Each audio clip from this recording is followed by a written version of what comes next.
Doctor صاحب یہ بتائیے حدیث سفینہ کے متن کے حوالے سے بھی کچھ اشکالات موجود ہیں؟ بسم اللہ الرحمن الرحیم.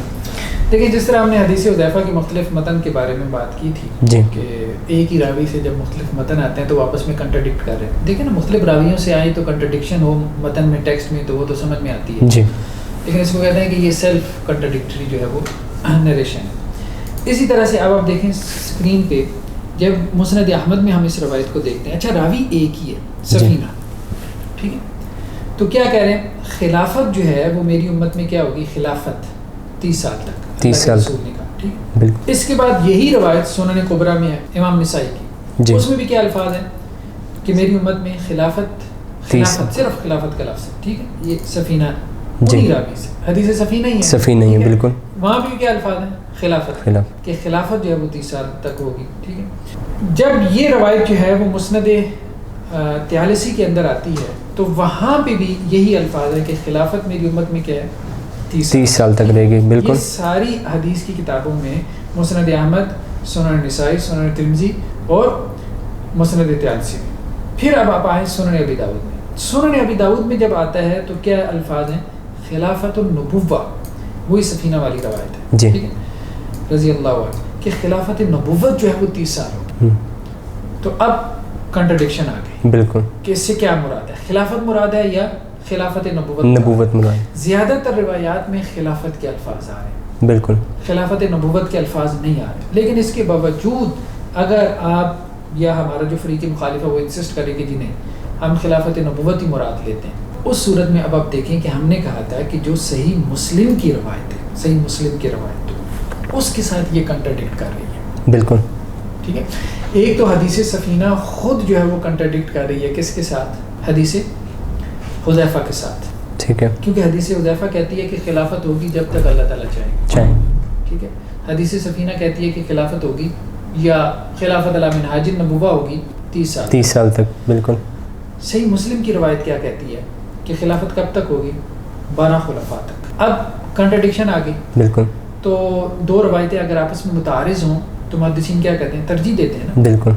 تو ترجیح اسی روایت کو آپ دیتے ہیں جو زیادہ مستند, زیادہ اتھینٹک ہے, بالکل. بات ہے صحیح مسلم زیادہ اتھینٹک کتاب ہے, بالکل, اس کو ترجیح دینی چاہیے کہ وہ راجح ہے اور وہ روایت کیا ہے, مرجوع ہے. ایک طریقہ کار تو یہ, ایک طریقہ کار یہ ہے کہ آپ دونوں میں جمع کریں, ٹھیک ہے.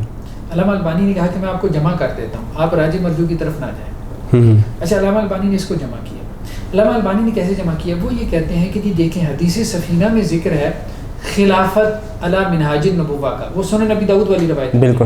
حالانکہ اس کے اکثر سندوں میں خلافت علی منہاج النبوہ نہیں تھا, خلافت ہی ہے, بالکل, ٹھیک. لیکن چلیں ہم علامہ البانی کی بات لے لیتے ہیں کہ ایک جگہ پہ خلافت علی منہاج النبوہ آ گیا اور یہاں پہ کیا ہے, محض خلافت ہے, جی, ٹھیک ہے. تو علامہ البانی نے کہا کہ خلافت علی منہاج النبوہ ہوگی 30 سال تک, ٹھیک ہے. جو خلافت ہے وہ 12 خلفاء تک جاری رہے گی. اگر یہ جمع بھی آپ لے لیں, مرزا صاحب کا مقدمہ کیا ہے, اڑ جاتا ہے, بالکل. وہ کہتے ہیں کہ خلافت علی منہاج النبوہ کے فوراً بعد کیا آ گئی تھی, ملوکیت. علامہ البانی کا مقدمہ یا اس جمع کا مقدمہ, اگر آپ اس طرح سے حدیثوں کو جمع کریں تو اس سے کیا نتیجہ نکلتا ہے, کیا کنکلوژن, کیا ریزلٹس برآمد ہوتے ہیں, وہ یہ ہوتے ہیں کہ خلافت راشدہ یا خلافت علی منہاج النبوہ کے بعد ایک اور دور آیا جس کو ہم کیا کہیں گے, ملوکیت, خلافت کا دور, نبوت کا دور, خلافت راشدہ کا دور, اور تیسرا دور کیا تھا, 5ویں خلیفہ سے لے کے 12ویں خلیفہ تک خلافت کا دور تھا, ملوکیت کا دور نہیں تھا. تو مرزا صاحب کا مقدمہ پھر بھی ثابت نہیں ہوتا. علامہ البانی صاحب کی جمع اگر ہم لے لیں, ٹھیک ہے, تو علامہ البانی صاحب کے نزدیک جو ہے وہ خلافت راشدہ کے بعد ایک اور دور آ گیا خلافت کا. بھائی خلافت تو مانو نا اس کو, ملوکیت تو مت کہو, بالکل, چلو محض خلافت کہہ دو, لیکن تھی تو خلافت نا.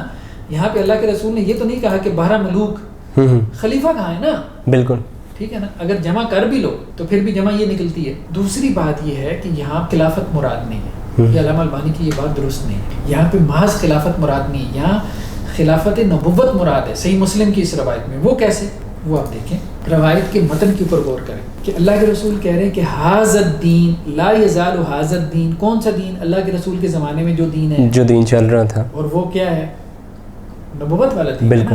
وہ کیا دین کیا ہوگا, عزیزم منیہ, وہ غالب رہے گا, کوئی اس کو مفتو نہیں کر پائے گا. کب تک, 12 خلفاء. ٹھیک ہے. تو وہ دین یعنی دور نبوت والا دین 12 خلفاء تک غالب رہے گا. ظاہر بات ہے 12 خلفاء کی پھر آگے تعین میں اختلاف ہو گیا. لیکن جتنے بھی شارحین حدیث آپ دیکھیں گے نا، انہوں نے 12 خلفاء کے جو نام گنوائے ہیں ان میں حضرت امیر معاویہ رضی اللہ عنہ کو لازماً شامل کیا. کم از کم حضرت امیر معاویہ رضی اللہ عنہ کو لازماً شامل کیا. تو حضرت امیر معاویہ کے دور میں بھی کیا ہے، وہ دین کیا ہے، عزیزم منی ہے. تو وہ خلافت علی منہاج نبوت. پھر اب آپ دیکھیں اللہ کے رسول صلی اللہ علیہ وسلم کی ایک اور حدیث ہے. اللہ کے رسول نے کہا لا یزال الدین قائما، دین قائم رہے گا. اور خلافت کسے کہتے ہیں؟ آسان الفاظ میں کسی سے بھی پوچھ لیں وہ یہ کہے گا بھائی جس دور میں دین قائم تھا تو آپ اس کو کہیں گے خلاف. تو اللہ کے رسول نے کہا دین قائم رہے گا کب تک؟ قیامت قائم ہو جائے یا پھر 12 خلفاء تم کے اوپر گزر جائیں. اور وہ 12 کے 12 کس میں سے ہوں گے؟ قریش میں سے ہوں گے. بالکل.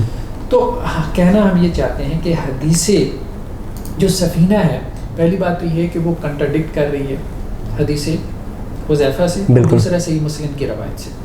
ایک صورت یہ ہے کہ آپ جمع کریں تو پھر بھی حضرت امیر معاویہ کا دور خلافت راشدہ نہ ثابت ہو لیکن خلافت کا دور ثابت ہو جاتا ہے. دوسری صورت یہ ہے کہ آپ ترجیح دیں صحیح مسلم کی روایت کو دوسری روایات کے اوپر، کیونکہ ان کی اسناد پہ بھی ہم نے بحث کر دی ہے کہ وہ کم از کم آپ کہیں کہ جی اگر آپ ضعیف نہ بھی مانیں تو کم از کم یہ تو کہہ سکتے ہیں مختلف فی ہے، یعنی ان کی صحت اور ضعف میں کیا ہے؟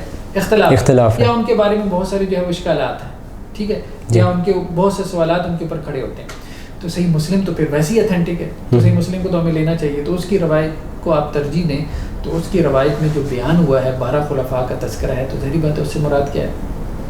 یہ خلافت علی منہاج نبوت والی خلافت کا ذکر ہے. تو اس اعتبار سے جو ہے وہ راجح قول یہی ہے کہ یہاں پہ صحیح مسلم کی روایت میں خلافت علی منہاج نبوت کی بات ہو رہی ہے. ڈاکٹر صاحب یہ بھی بتائیے کہ کیا امیر معاویہ رضی اللہ تعالیٰ عنہ کو خلیفہ راشد کہہ سکتے ہیں ہم؟ اس پہ ہم انشاءاللہ نیکسٹ ایپیسوڈ میں انشاءاللہ